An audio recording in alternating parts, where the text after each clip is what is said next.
Express, an international courier service.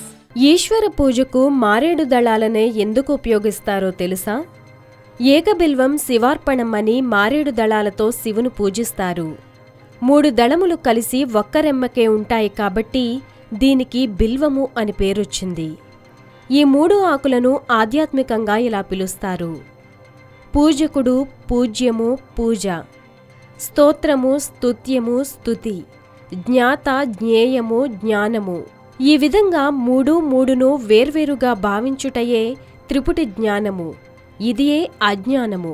వేర్వేరుగా కనిపించినను ఆధారకాండము ఒకటే అయినట్లు, ఓ మహాదేవా, సృష్టి స్థితి లయ కారకుడైన నీవే మారేడు దళమునందు 3 పత్రములుగా వేరువేరుగా ఉన్నట్లు కనబడుతున్నావు అని అర్థం.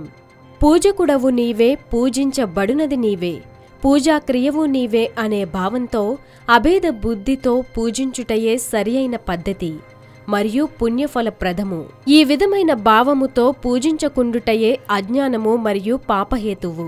ఈ జ్ఞాన రహస్యమును తెలుసుకుని బిల్వపత్ర రూపముతో త్రిపుటి జ్ఞానమును నీ పాదాల చెంత నేను సమర్పించుచున్నాను.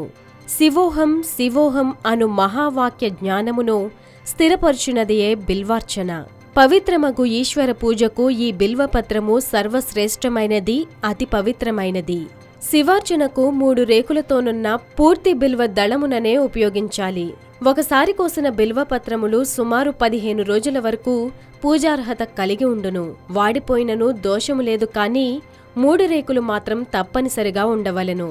ఎడమవైపునది బ్రహ్మ అనియు, కుడివైపునది విష్ణువనియు, మధ్యనున్నది సదాశివుడనియు పురాణములు చెబుతున్నాయి. అంతేకాదు, బిల్వదళములోని ముదుభాగమునందు అమృతమును, వెనుక భాగమున యక్షులను ఉండుటచేత బిల్వపత్రము యొక్క ముందు భాగమును శివుని వైపు ఉంచి పూజించాలి. బిల్వవనము కాశీక్షేత్రంతో సరిసమానమైనది అని శాస్త్రం చెబుతోంది. మారేడు చెట్టు ఉన్న చోట ఆ చెట్టు కింద శివుడు ఉంటాడు. ఇంటి ఆవరణలో ఈశాన్య భాగమున ఒక బిల్వపత్రమును శివునికి భక్తి శ్రద్ధలతో అర్పించుట వలన ఘోరాతి ఘోరమైన పాపములు సైతం నిర్మూలమగును.